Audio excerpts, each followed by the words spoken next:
González Ruelas, o también me pueden decir doctora Me. Voy a explicar para los alumnos de matemáticas discretas.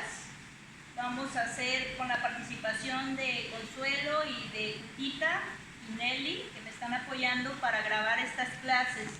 Así que, pues gracias a ellas que vamos a continuar. La primera unidad se va a llamar Lógica y Conjuntos, que es la unidad 0 dentro de matemáticas discretas. Se necesita esta materia para poder entender las matemáticas discretas en sí. Entonces vamos a empezar con el 1.1, que son las definiciones, todos los conceptos que vamos a necesitar. Entonces, Cuquita, por favor, ¿qué definiciones, qué son las matemáticas discretas? Y antes de empezar, espérense, porque para concentrarme yo siempre uso aceites esenciales. A mí me encanta el de naranja para concentrarme, y también se los voy a pasar aquí a las que me están ayudando para que lo huelan. Para mí es una manera de activarme, concentrarme y de estar mejor. Entonces, ¿qué son las matemáticas discretas? Es la ciencia que analiza procesos discretos paso a paso. Ejemplo, una receta de cocina, multiplicar un número de 3 dígitos por 2 dígitos o la solución de una ecuación. Un ejemplo de las matemáticas continuas es calcular la caída de una pelota. Así es, entonces vamos a ver la diferencia entre una y otra. Dijimos que las matemáticas discretas estudian procesos paso a paso, o sea, no podemos brincarnos ni un solo proceso. Por ejemplo, dice que para hacer una receta de cocina necesitamos hacerla paso a paso y de manera jerárquica, no cambiar ningún proceso por otro. Otro de los importantes es multiplicar, hacer una multiplicación de 3 dígitos por 2 dígitos. Si fuera un solo dígito, 1 por 123, pues pondría directo el resultado como en una calculadora. Pero cuando ya son 2 dígitos, se empieza a hacer muy complicado para explicarlo. Esta materia nos va a servir para que los alumnos puedan hacer cómo programar una computadora, cómo decirle qué hacer para hacer una multiplicación. Entonces, para hacer una multiplicación de este tipo, ¿qué le tendríamos que decir a la computadora? Ya está programado en la calculadora o en Excel, pero si nosotros quisiéramos programar esta operación, ¿cómo le diríamos? No le diríamos, multiplica estos dos números por el otro, o sea, tiene que haber un proceso. Entonces, ¿cuál se agarra primero? ¿El 1 o el 9? ¿Qué número agarramos primero para multiplicar? El 9. Entonces agarramos el de la extrema derecha y lo multiplicamos ¿por cuál? ¿Por el 1? Por el 3. Por el de la extrema derecha. Entonces, 9 por 3. Con ganas. ¿Cuánto es? 27. ¿Pongo el 27 aquí? ¿Qué pasa aquí? Entonces guardo el de la extrema derecha, que es el 7, ¿y qué hago con el 2? Se pone arriba. Se guarda y se guarda para la siguiente multiplicación. Ahora sí, 9 por 2. 18. Y 2 que llevábamos, se le va a sumar 18 y 2, 20. Y ya dijimos que no se pone el 20 completo, se guarda se pone el de la extrema derecha y se guarda el 2, ¿cierto? Para la siguiente operación, el 2. 9 por 1, 9. Y 2, 11. Ahora sí lo podemos completo porque ya no hay nada. ¿Qué sigue? Ahora se agarra el siguiente dígito, ahora y otra vez multiplicarlo por el de la extrema derecha. 1 por 3. 10. Como no pasó de 10, lo escribimos directo. 1 por 2, 2, 1 por 1, 1. ¿Qué hacemos después? Vean que se hace también eso de poner la línea, y ahora sí tendríamos que ir sumando cada una de las columnas. No podemos sumar sin eso. Entonces habíamos dejado aquí un espacio, nos brincamos uno, ¿cierto? No pusimos el 3 aquí debajo. Entonces eso también tendríamos que explicárselo a la computadora. Entonces ya sumamos columna por columna aquí, que nos da el 3, el 7 y luego el 3, 2 y 1, 3 y 1 y 1, 2. ¿Sí vieron cuántos procesos necesitamos para explicarle a la computadora una simple multiplicación de 2 por 3 dígitos? ¿Y qué es lo que pasa? Ahí dentro de eso, ¿qué ¿qué sería un algoritmo? Antes de eso eso eran las matemáticas discretas que tienen que hacerse paso a paso sin brincarse nada. Y las continuas es al revés, es lo que se ha usado en cálculo normal, que pueden decir qué ecuación hay para la caída de una pelota. Y esas sí pueden brincarse ustedes pasos, no importa, dependiendo la habilidad que tengan en matemáticas, pueden brincarse pasos para esa ecuación.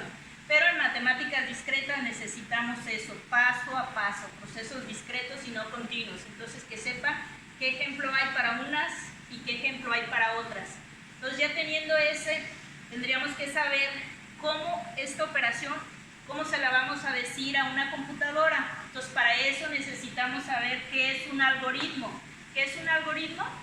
Es una lista de instrucciones escalonadas para llevar a cabo un proceso.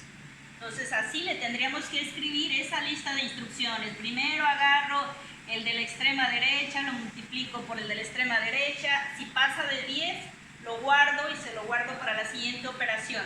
Esa lista, todas esas instrucciones de manera escalonada o estructurada, no como me dé la gana, sino en ese orden, eso se le llama un algoritmo. Y ese algoritmo es esas instrucciones para que la computadora me haga cualquier operación que yo le dé. Entonces, también para eso, ¿qué necesito saber? ¿Qué instrucción? ¿Cuándo es una instrucción condicional? ¿Qué es una instrucción condicional? Es una instrucción para realizar una acción si el enunciado es verdadero y hacer otra en caso contrario.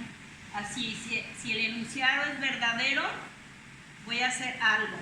Y si no, si es verdadero, hago algo. Si es falso, hago otra cosa. ¿En dónde aquí está el proceso en esta operación donde me dice, si pasa esto, haces esto, y si no, haces otra cosa? ¿Dónde lo ven? En la operación, si fuera nomás de una cifra 1 por 3, lo pongo directo, ¿sí o no? Pero, entonces, si no pasa de un dígito, lo escribo directo. Pero si ya pasa de 2 dígitos, o sea, si ya es mayor que 10, entonces ahora sí tengo que hacer esto, de poner un número y guardar el otro. Entonces eso es una instrucción condicional. Como no es de un solo dígito, si es de un solo dígito lo escribo directo. Si no, tengo que hacer otra cosa. Entonces eso es una instrucción condicional. Tienes que cumplir esa condición y eso se tiene que programar también. Otra cosa que vamos a usar, de todos los enunciados que conocemos, ¿cuántos enunciados conocemos en español? Nelly, ¿cuántos enunciados conocemos en español? ¿Cuántos hay? ¿Han visto estos que tienen? ¿Cuáles son? Interrogativos, estos, admirativos, qué hermoso día, haz esto, imperativos. Y hay otro enunciado que es el que nos vamos a necesitar para que la computadora nos entienda. A la computadora no le interesa si nosotros decimos algo, si nos gusta o no nos gusta, preguntas como tal, no, ordenarle le tienes que ordenar como un algoritmo. Pero entonces los enunciados que la computadora entiende son los que le llamamos declarativos o afirmativos. Siempre tenemos que decirlo en afirmativo. De hecho, cuando les piden a ustedes cuando hubo algún delito que se cometió, les preguntan, da tu declaración.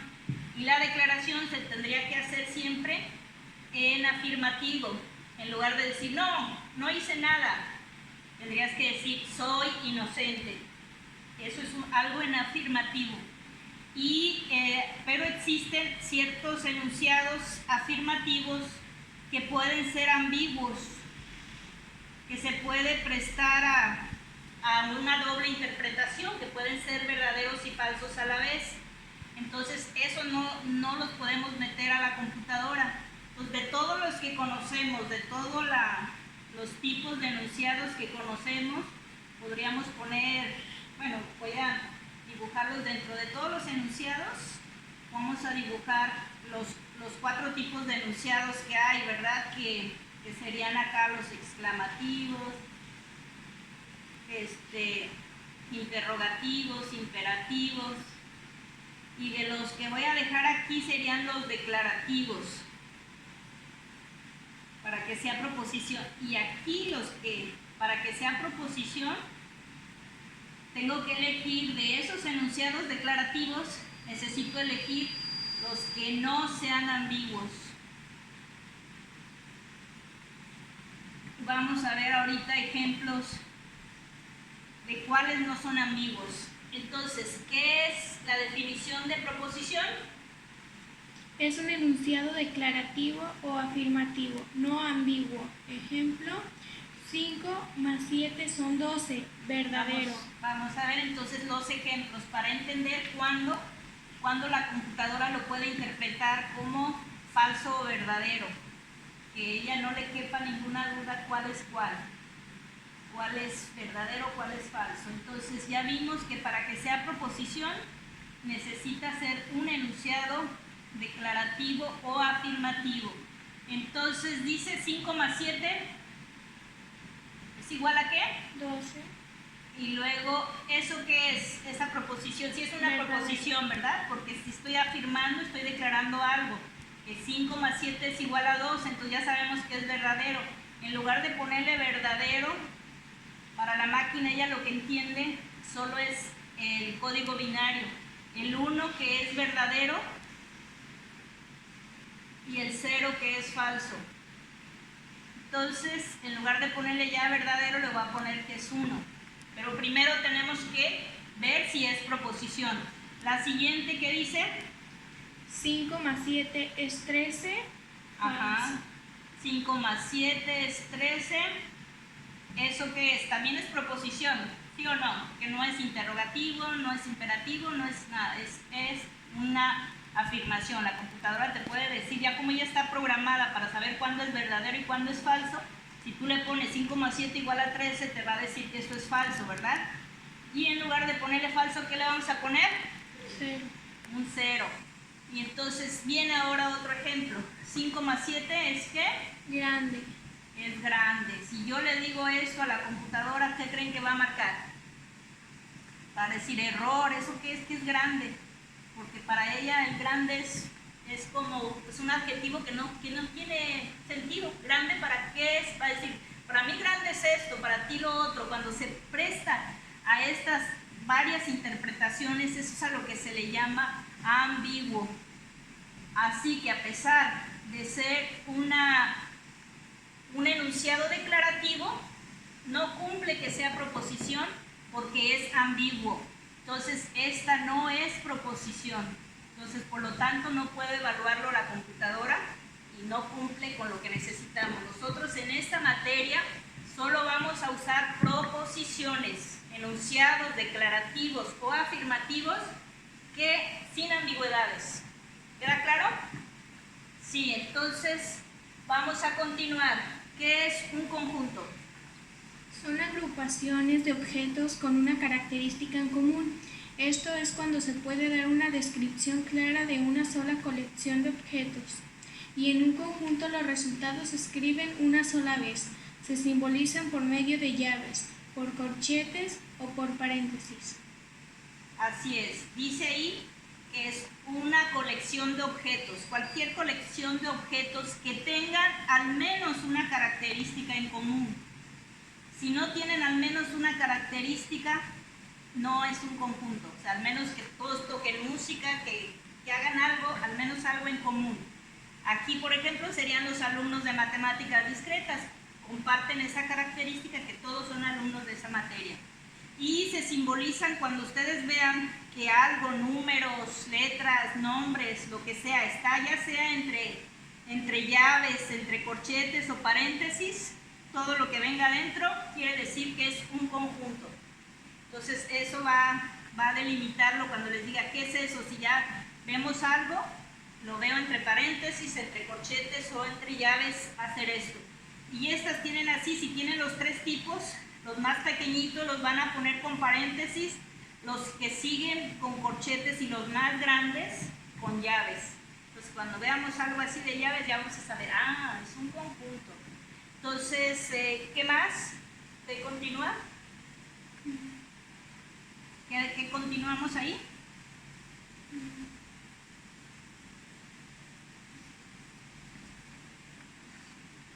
¿Lo tienes ahí? Proposiciones sobre variables. ¿Qué es una proposición sobre variables? Las ecuaciones que se aprenden a escribir en álgebra son proporciones que contienen variables.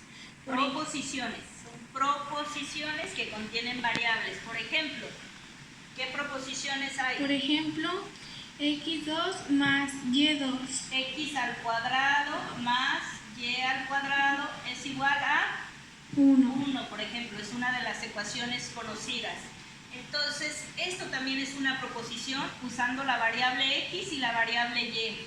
Entonces, eso me está diciendo x al cuadrado más y al cuadrado es igual a 1. Si yo le hubiera puesto igual a grande, igual a pequeño, igual a otro, no sería proposición, pero aquí es una proposición. ¿Qué más dice? Es una proposición relacionada con la variable x y y.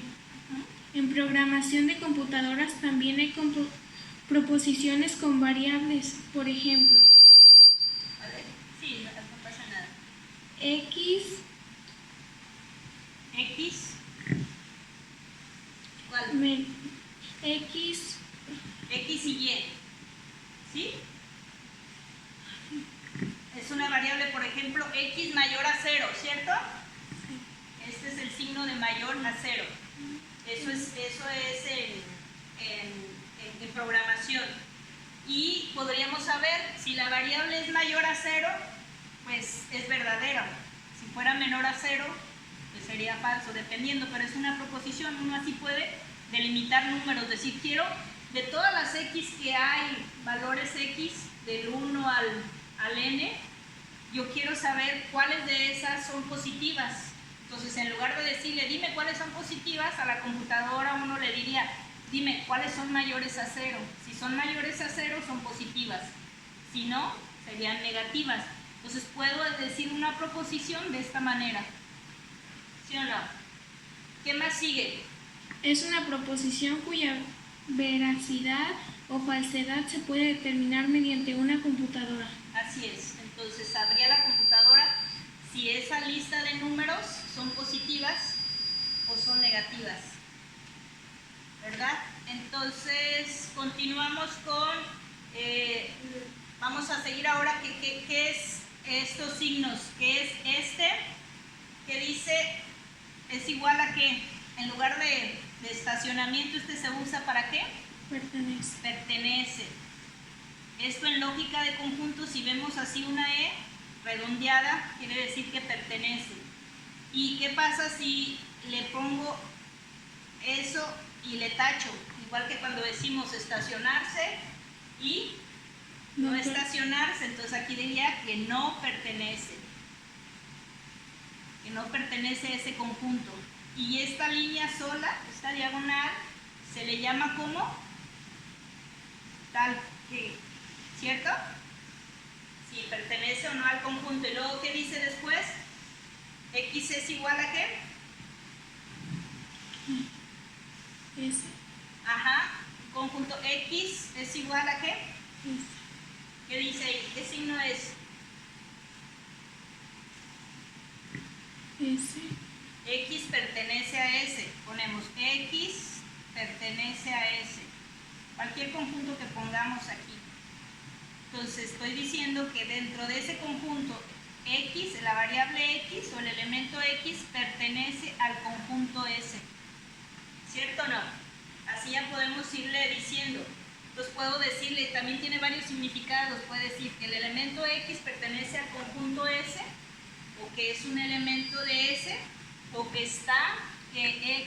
el elemento X está contenido en S. Son varias maneras de decirlo. ¿Y qué pasa? ¿Cómo se lee aquí? Hay un paréntesis y ¿qué dice?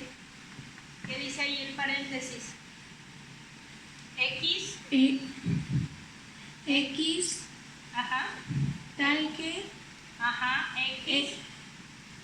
Tal que X es un entero positivo, ¿verdad? Sí. ¿Qué habíamos quedado? Que si lo poníamos entre llaves, corchetes, ¿qué significaba?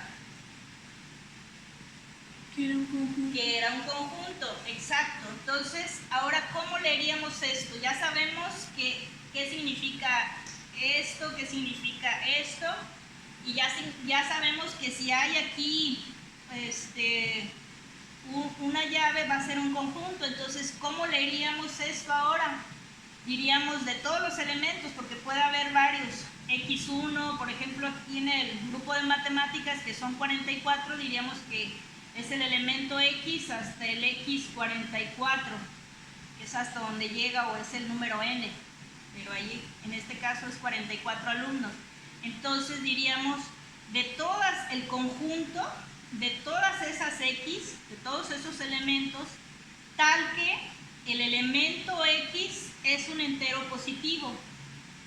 Aquí ya podríamos decir, esto es como agarrar a ese subconjunto más pequeño, decir, de todos los que había, solo quiero un conjunto más pequeño. Aquí hubiéramos podido poner en lugar de un entero positivo, podríamos haber puesto X son mujeres o X son hombres, lo que sea.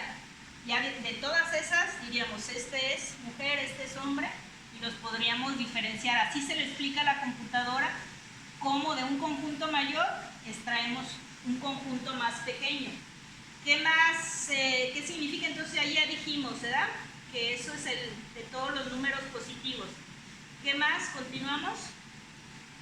¿Qué dice? Las proporciones simbólicas y compuestas. Antes de eso dice, por lo tanto, todas las proporciones, las proposiciones que se hagan serán acerca de los elementos de un conjunto.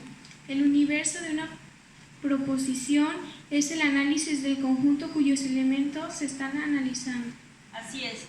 Si ya definimos, por ejemplo, el conjunto A, todas las proposiciones que queramos hacer van a ser acerca de ese conjunto. Si ya dijimos ese conjunto de matemáticas discretas, todas las proposiciones que hagamos serían de ese conjunto. Lo tenemos primero que declarar y luego hacer proposiciones. Una proposición, ya dijimos, sería X es un entero positivo, o X es mujer, o X es hombre. Podríamos hacer esa diferenciación, pero solo de ese conjunto que declaramos como el que vamos a nosotros a utilizar. ¿Qué continuamos? ¿Qué sigue? Las proposiciones simbólicas y compuestas. Ajá, ¿cuáles son? Ahora ya vimos que había proposiciones, ya sabemos qué es una proposición, y ahora vamos a ver cuándo, con esos símbolos que vamos a crear, con los signos, cómo son proposiciones simbólicas o compuestas. ¿Qué son las proposiciones simbólicas y compuestas? Para simbolizar proposiciones se usa PQRS. Vamos a diferenciar cuándo es una proposición con mayúsculas P, Q, R y S. Cuando veamos estas, en este caso vamos a usar el 4, no vamos a usar ejemplos con tantas proposiciones. Lo importante es que si ven consonantes con mayúsculas, van a saber que así vamos a poner para las proposiciones. No las vayan a confundir con preposiciones, porque esas, ¿qué son una preposición? Pre, ¿qué significa pre? Como de preparatoria, antes de la preparatoria. Acuérdense que hay muchas preposiciones, pero esas a nosotros en español sí nos interesan, pero en matemáticas solo nos interesan las proposiciones, las que podemos evaluar de falso y verdadero. Las preposiciones eran las que usábamos, que a, ante, bajo, con, contra, de, esas. Pero no las necesitamos. Así que no confundan en matemáticas, no vayan a poner preposiciones, son proposiciones. Entonces, siempre que hay una proposición, P, Q, R o S, son proposiciones. ¿Continuamos? Para simbolizar variables acerca de las cuales se van a hacer proposiciones, se usa W, X, Y, Z. Así es. Entonces, así es. Esas son las variables, que las usamos mucho en matemáticas, en cualquier cosa, pero aquí van a ser dentro de las proposiciones. Entonces, ¿qué pasa si yo digo, han visto mucho eso de P de X, ¿no?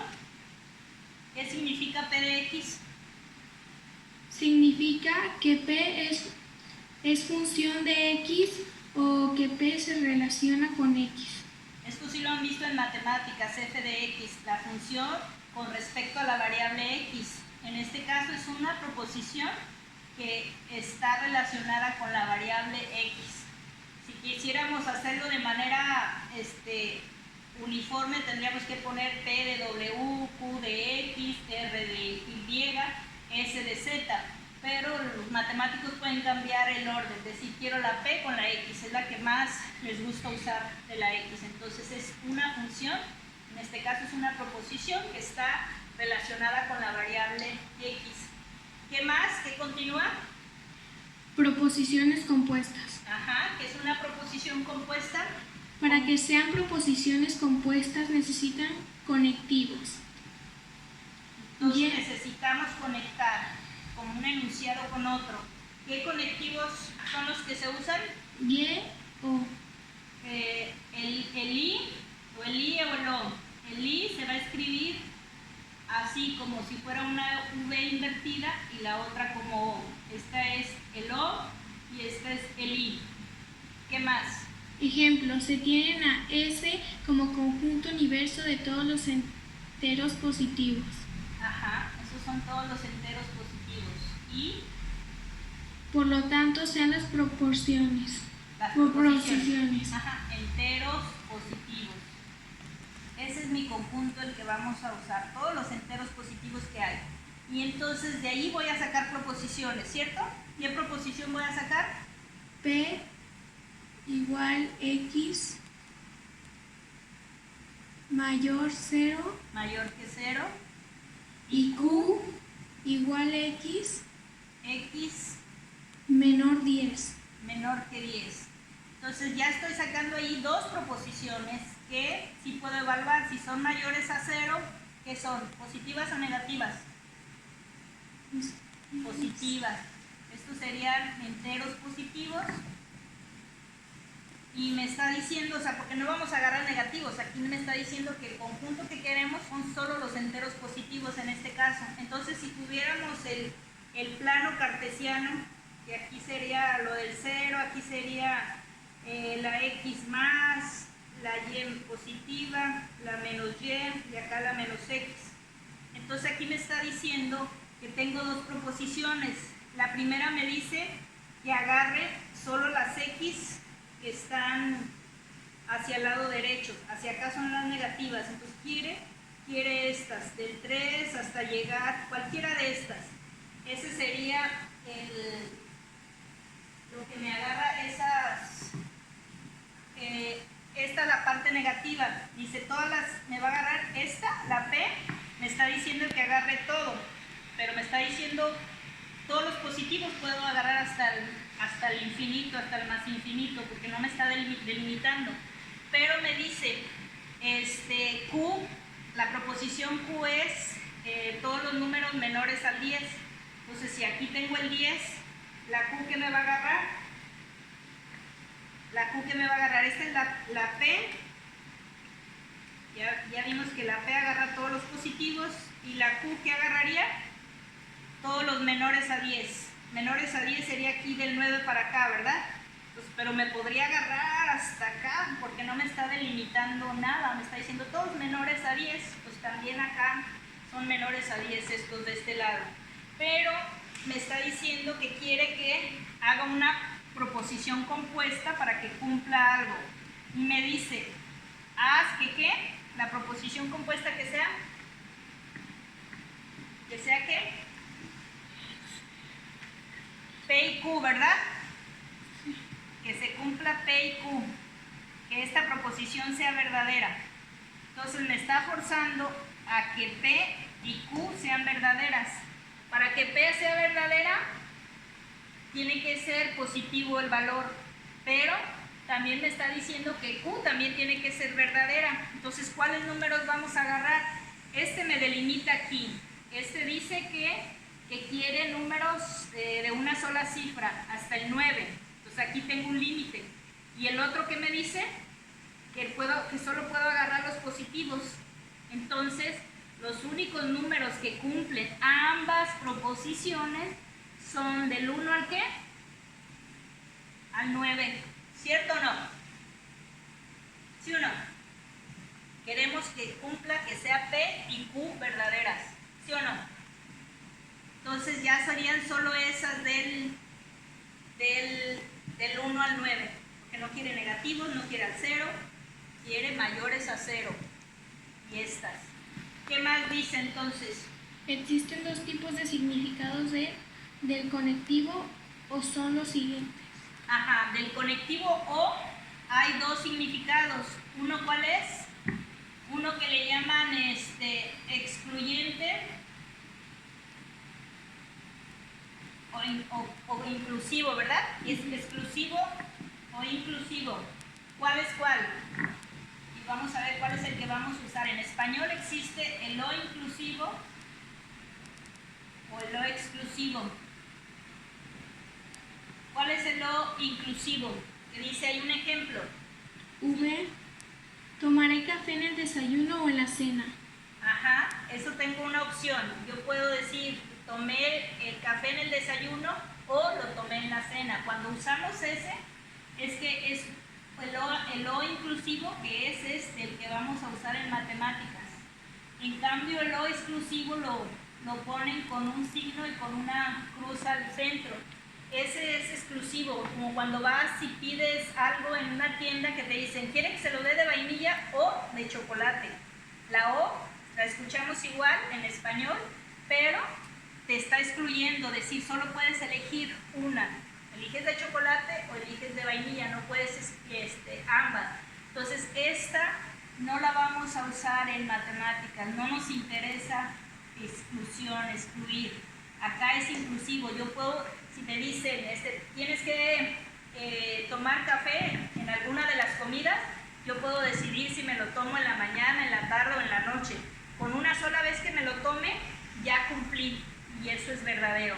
Entonces ese es el o inclusivo, es el que vamos a usar en matemáticas discretas. No quieran poner el o exclusivo, que ese no, la computadora no le interesa tampoco estar excluyendo una posibilidad. Acá se incluyen todas las variables, es algo más justo. Que continuamos, que vienen ahí en los apuntes, que todos los alumnos también ya tienen.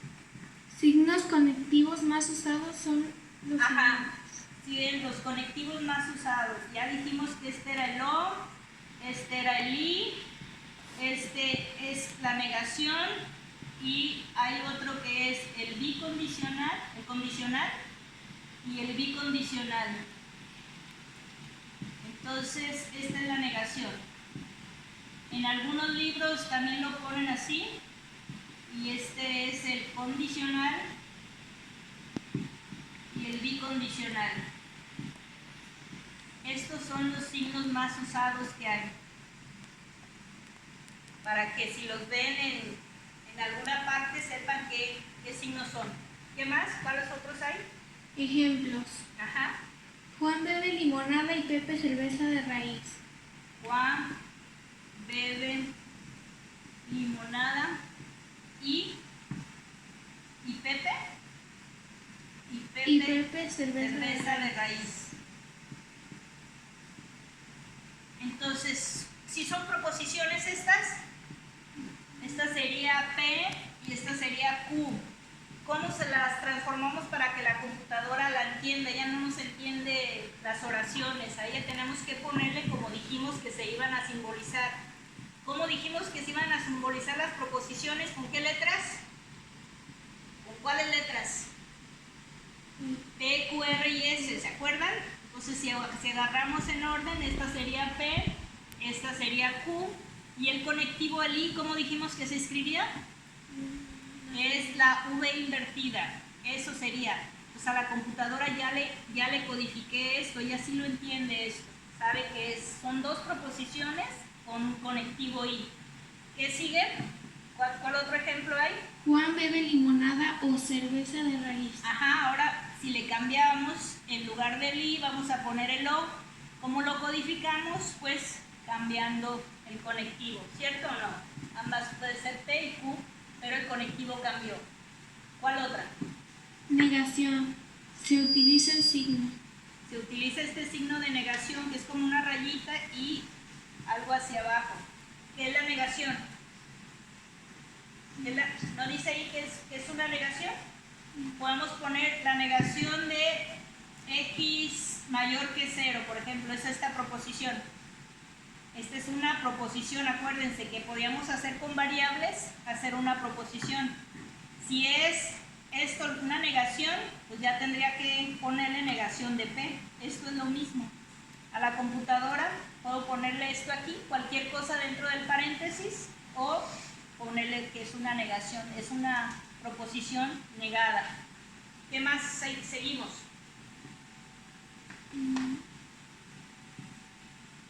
Ejemplos. ¿Cuáles otros ejemplos? Y aquí fíjense, si ya es eso, es la negación de esto. Si yo aquí digo que x es mayor que 0, estoy hablando que quiero los positivos. Pero le estoy diciendo que es lo contrario. ¿Cuál sería lo contrario de los positivos? Negativos. Los negativos. Ya ven cómo por ponerle este signo me invirtió totalmente el signo. Entonces ahora tendría que haberle puesto x menor que 0. ¿Sí?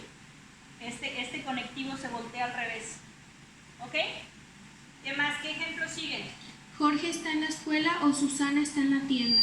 Son dos proposiciones también. Jorge está en la tienda, Jorge está en la escuela o Susana en la tienda, ¿verdad? Entonces, ¿qué proposiciones son? ¿Ya las conocemos? P, ¿con cuál conectivo? ¿Qué dice? ¿Qué dice la oración?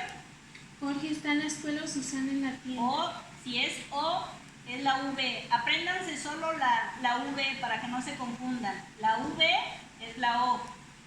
Y ya, si es la I, pues la invierten y ya. Entonces ya vieron que ya codificamos. ¿Cuál otro ejemplo?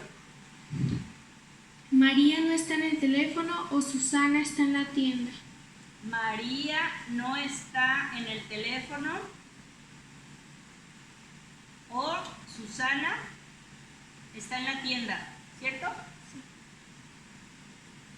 Ok, entonces fíjense aquí qué conectivo tienen. Ya no podemos poner, primero pues tendríamos que poner en afirmativo. ¿Cuál sería en afirmativo? ¿Cuántas proposiciones hay? Vemos que son dos. ¿Cuál sería P en afirmativo?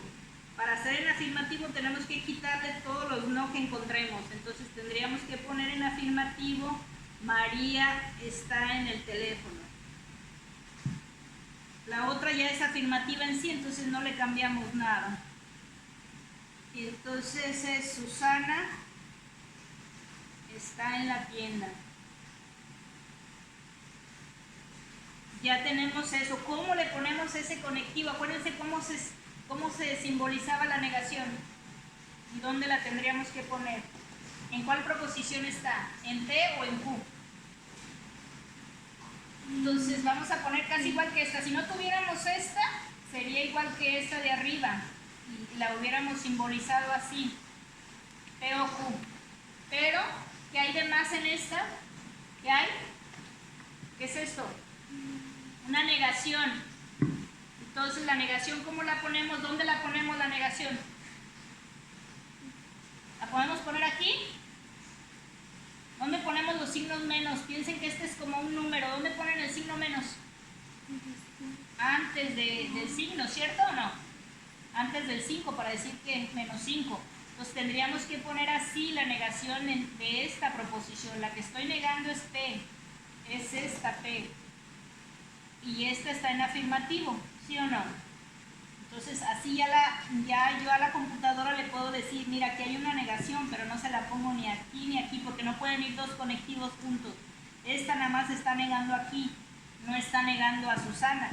Si también Susana no estaba en la tienda, tendría que haberle puesto esa negación aquí, también un paréntesis, para diferenciarlo. Pero en este caso, esta es afirmativa. Una negativa, otra afirmativa. ¿Sale? ¿Qué más? Jorge está en la escuela y una de dos, María está en el teléfono o Susana está en la tienda. Fíjense, ahí está eso de que hay una de dos, hay como dos opciones. Entonces tenemos a P, a Q, ¿verdad? P, ¿qué dijiste que era? Jorge. Jorge está en la escuela.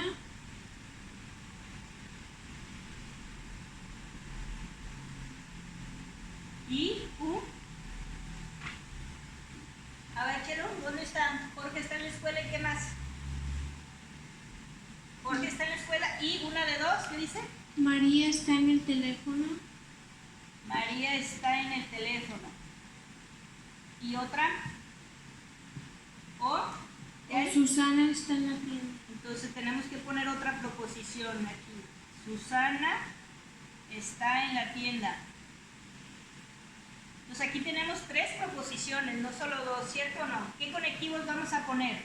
Tenemos a P, y ¿qué más dice después de la P? ¿Qué dice? Jorge está en la escuela, ¿qué conectivo hay? V invertida. Ajá, es la O. O, y luego viene la Q y la R. ¿Qué conectivo hay entre Q y R? A ver, ¿qué dice toda la frase? Léela para ver si te confundiste o no. ¿Qué dice toda la frase? Jorge está en la escuela y una de dos. Una de dos, vean, aquí no está la O, es la I. Y una de dos. Y es al contrario de la V. Y entonces dice y entonces ¿qué más dice? La otra, ¿qué conectivo va aquí? Y una de dos. Léela completa. María está en el teléfono. María está en el teléfono o Susana en la tienda. O, y la O dijimos que era la V. Pero ¿qué podemos hacer para simbolizar eso y una de dos? ¿Cómo usamos en español eso y una de dos? Normalmente, ¿cómo lo usamos? Y una de dos quiere decir que hay una opción siguiente, ¿no? Que puedo elegir una cosa u otra. Si nada más hubiera estado la I, pues lo ponemos así, ya quedó las proposiciones, las 3. Pero cuando me dice y una de dos, quiere decir que puedo poner aquí un paréntesis para decir puedo esto o esto. No sé qué pase con María si está en el teléfono o Susana está en la tienda. Entonces esto y una de dos, siempre tenemos que poner un paréntesis a lo que sigue. ¿Qué más? ¿Qué sigue? Lógica. Lógica. Entonces, si quieres, ahorita cortamos aquí